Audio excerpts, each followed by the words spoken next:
diberikan kesehatan. Nah, sekarang sebelum kita mulai pelajaran, kita kelasnya tolong bantu Ibu pimpin doa. Baik, Bu. Bismillah, berdoa mulai. Bismillahirrahmanirrahim. Rabbishrah li sadri wa yassir li amri wahlul 'uqdatam min lisani yafqahu qawli. Amin. Nah, baik, terima kasih Lara. Nah, sekarang kita masuk kepada materi kita pada hari ini, yakni pernikahan. Nah, di sini Ibu mau tanya nih. Sekarang kan anak-anak Ibu sudah dewasa ya, sudah kelas 12. Pasti tidak ada yang tidak mungkin ya tidak pernah melihat pernikahan. Pasti pernah semuanya kan? Pernah, Bu. Ada yang tidak pernah melihat pernikahan? Baby, Bu, katanya enggak Feby pernah. tidak pernah melihat proses pernikahan. Enggak dibolehin, Bu. Kenapa tidak dibolehin Feby? Enggak bolehin sama ibu, Bu, katanya sama ini. Karena adat ya, makanya tidak pernah Adatnya melihat beda, Bu. pernikahan. Oke. Nah, jadi pada kali ini kita akan mempelajari pernikahan. Nah, apa itu tujuannya? Yang pertama, untuk mengetahui apa itu pernikahan, mengetahui apa itu hukum pernikahan, dan bagaimana tata cara proses pernikahan. Nah, oke, lanjut. Mengenai pengertian pernikahan.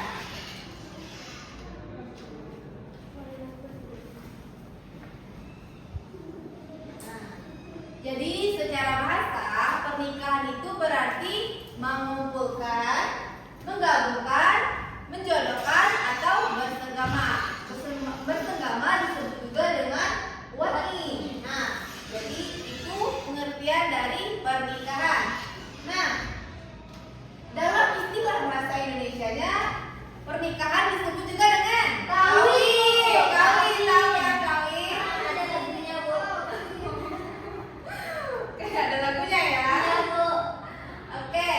Nah, dalam pasal 1 bab 1 Undang-Undang Pernikahan nomor 1 tahun 1974. Nah, mengenai perkawinan atau pernikahan didefinisikan sebagai ialah ikatan lahir batin antara Pria dan wanita sebagai suami istri dengan tujuan membentuk rumah tangga yang bahagia berdasarkan ketuhanan yang Maha Esa.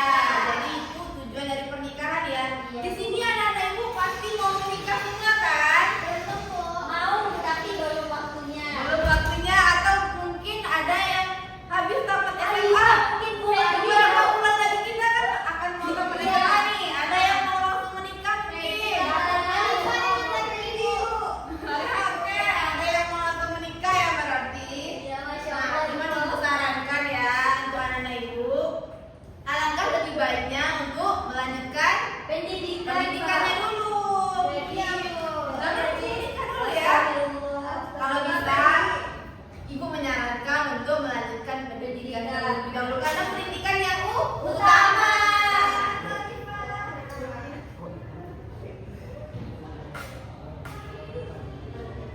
Oke, mengenai jalur pernikahan.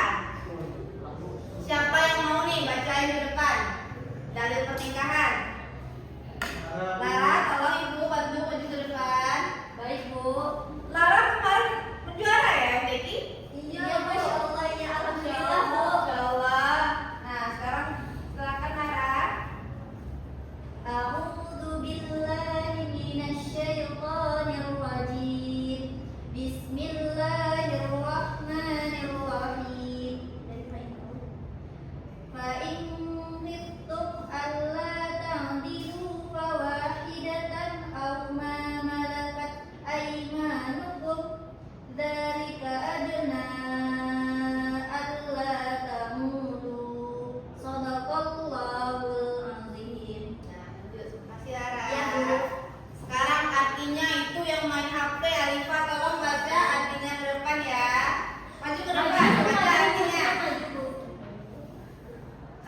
membaca, kita akan mengingatnya. Makanya anak ibu bantu untuk rajin membaca. Oke, lanjut. Artinya, maka nikahilah perempuan yang kamu senangi 2, 3, atau 4. Tetapi jika kamu khawatir tidak akan mampu berlaku adil, maka nikahilah seorang saja. Oke, terima kasih Alifa. Jadi itu dalil mengenai pernikahan. Jadi jika khawatir tidak mampu untuk menikah 2 kali, 3 kali, maka cukup nikahi 1 orang saja. Itu yang laki-laki, tolong dengerin ya. Kalau nggak mampu, yang laki-laki yang nggak mampu menikahi 2 orang, menikahi 3 orang, menikahi 4 orang sekaligus, maka jangan coba-coba, cukup nikahi, cukup setia kepada 1 orang saja. Oke, karena setia itu indah. Masya Allah. Nabi 4. Ya, Nabi memang mengatakan batas maksimal untuk berpoligami itu 4 orang. Nah, itu minggu depan ya kita kaji lebih dalam lagi. Oke, lanjutnya. Mengenai hukum pernikahan. Nah, hukum pernikahan itu ada 5. Yang pertama, sunnah. Apa itu sunnah? Kenapa disebut pernikahan itu sunnah? Ayo Lara. Karena apabila dikerjakan kita mendapat pahala, Bu. Oke, Alifa, apa itu sunnah? Pernikahan yang sunnah, coba contohin Ibu. Kenapa pernikahan itu disebut sunnah? Apabila dia sudah mampu, kemudian ada keinginan untuk menikah, Ya. Fisiknya, jasmani, maka maka disunahkan untuk menikah. Kemudian mubah. Ayo Baby, kenapa pernikahan disebut mubah? Ayo. karena Bu, dia sudah mampu secara fisik maupun mental, tetapi dia tidak memiliki biaya. Ya, jadi pernikahan mubah ini dia sudah siap, cuman tidak ada faktor dia untuk menikah. Kemudian tidak ada faktor yang menghambat dia untuk menikah, maka dia hukumnya mubah. Selanjutnya, pernikahan itu wajib jika, ayo pernikahan itu wajib jika apa? Takut berzina. Takut berzina. Jadi kalau ditakutkan pernikahan, jika ditakutkan berzina perempuan dan laki-laki, dan secara fisik dia sudah siap nih, secara mentalnya, jasmaninya, ekonominya sudah siap. Nah, maka diwajibkan untuk menikah. Selanjutnya makruh. Untuk pernikahan itu makruh jika apa? Belum mampu, Bu. Belum mampu apa? Finansial. Finansial itu belum mampu. Lalu Apa lagi, Lara? segi fisik dia sudah siap nih, seperti Lara, seperti anak ibu nih. Secara fisik dia sudah siap, secara mental sudah siap mungkin dia untuk menikah. Cuma dari segi finansial anak-anak ibu belum mampu, maka hukumnya makruh untuk menikah. Selanjutnya, pernikahan itu haram jika apa? Niatnya menikah untuk menyakiti si calon yang akan dia nikahi, Bu. Astagfirullahaladzim. Jadi itu tidak boleh ya anak-anak ibu. Ini laki-laki mau menikahi perempuan, niatnya untuk menyakiti saja. Nanti jika ketika menikah malah KDRT, itu kan haram ya hukumnya ya. Nah, maka itu bagi laki-laki ya, terutama anak-anak ibu, jika mau menikah, kalau tujuannya untuk menyakiti, maka tidak usah. Tidak usah menikah kalau tujuannya memang untuk menyakiti. Berdosa itu ya. Kemudian hikmah pernikahan. Nah, oke, selanjutnya hikmah pernikahan. Yang pertama, terwujudnya kehidupan yang tenang dan tentram karena terjadinya cinta Dan kasih sayang, Bu. Kalau cinta langsung ya, semangat ya untuk baby. Lalu yang kedua, terhindar dari perbuatan maksiat, terutama masturbasi, perzinaan, dan pemerkosaan. Apa itu masturbasi, Bu? Apa? Masturbasi itu apa, Bu? Masturbasi itu perbuatan yang tidak baik ya, karena itu dilarang oleh Allah. Oke, jangan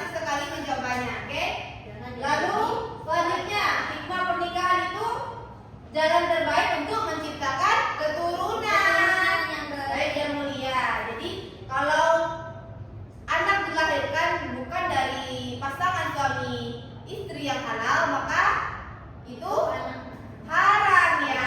Jadi jangan sesekali melahirkan keturunan jika laki-laki dan perempuannya belum menikah. Oke. Lanjut. Nah, jadi hikmah yang keempat, apa Lara? Yang keempat Lara? Dengan menikah kemudian mempunyai keturunan, jadi naluri kebapakan Naluri kebapakannya, naluri keibuannya akan tumbuh. akan tumbuh. Jadi jika menikah ya, mungkin sekarang kayak takut nih punya anak gitu ya. Jadi kalau pas mau nikah, pas udah nikah, pas udah punya anak, maka naluri itu akan tumbuh dengan sendirinya. Jadi jangan takut untuk punya anak. Oke, selanjutnya nikah dapat mendorong seseorang, terutama laki-laki, untuk bersungguh-sungguh untuk mencari rezeki yang halal. Jadi bagi laki-laki ya, jika mau menikah, cari uang sebanyak-banyaknya, cari rezeki yang halal. Kemudian memperluas persaudaraan, dan mendatangkan keberkahan. Jadi jika kalau kita menikah, bukan hanya hubungan yang terjalin bukan suami istri saja, melainkan ibunya si suami, ayahnya si suami, adiknya si suami, banyak sekali ya. Jadi akan terikat hubungan saudaranya, menyatukan dua keluarga. Betul, baby itu gampang banget ya.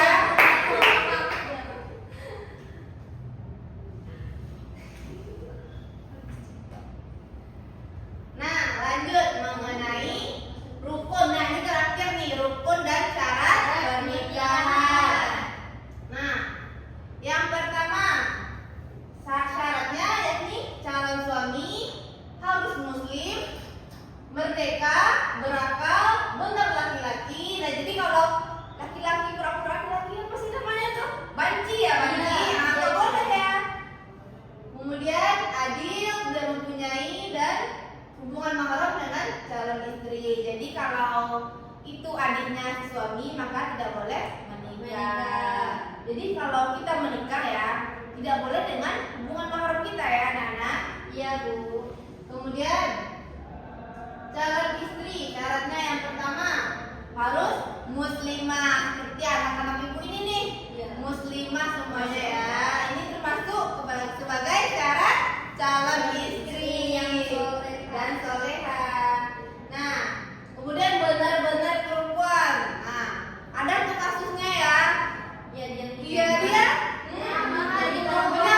perempuan. Nah, dia berusaha menjadi kita ya.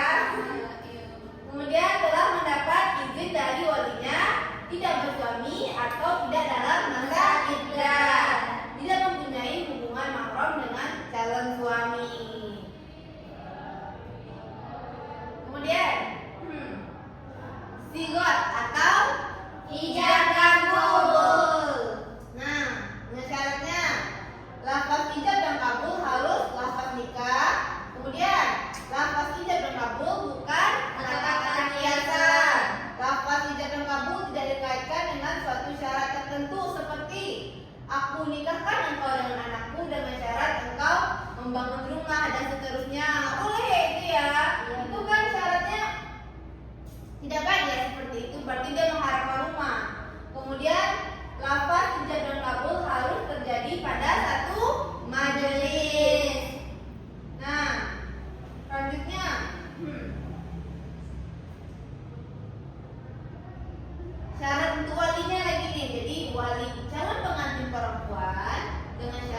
baik, berakal, merdeka, laki-laki, adil, pendengaran dan penglihatan yang sempurna, serta mampu memahami bahasa yang diucapkan dengan ijab dan qabul. Nah, jadi kalau pendengaran dan penglihatannya kurang sempurna gimana tuh?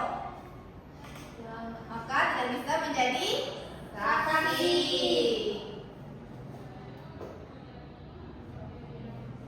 Nah, oke. Nah, jadi sekian materi kita pada hari ini. Nah, sesuai kesepakatan kita, dari awal pertemuan ya, Ibu sudah mengingatkan tentang proyek pembelajaran di akhir nanti. Iya. Apa tuh proyeknya? Ada yang ingat? Praktek. Prakteknikal. Kalau prakteknikal kenceng ya.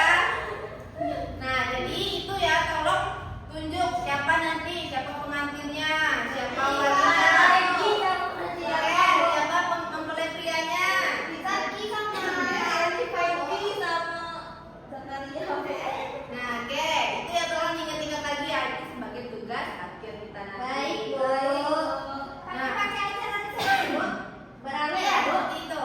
Biayanya Ibu yang Biayanya gimana, Bu?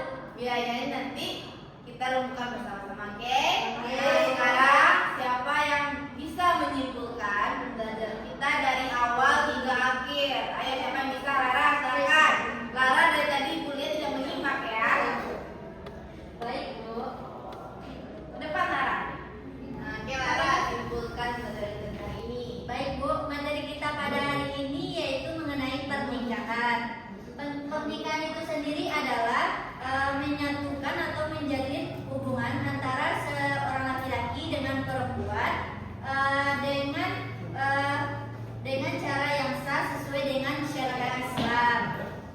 Nah, hukum pernikahan ini ada 5, yaitu sunnah, mubah, wajib, makruh, dan haram. Bagi laki-laki yang sudah mampu dan mapan, baik dari segi materi maupun hal lainnya, itu diperbolehkan untuk menikah. Mungkin sekian, Bu. Kasih Lara. Ya, Bu. Nah, oke.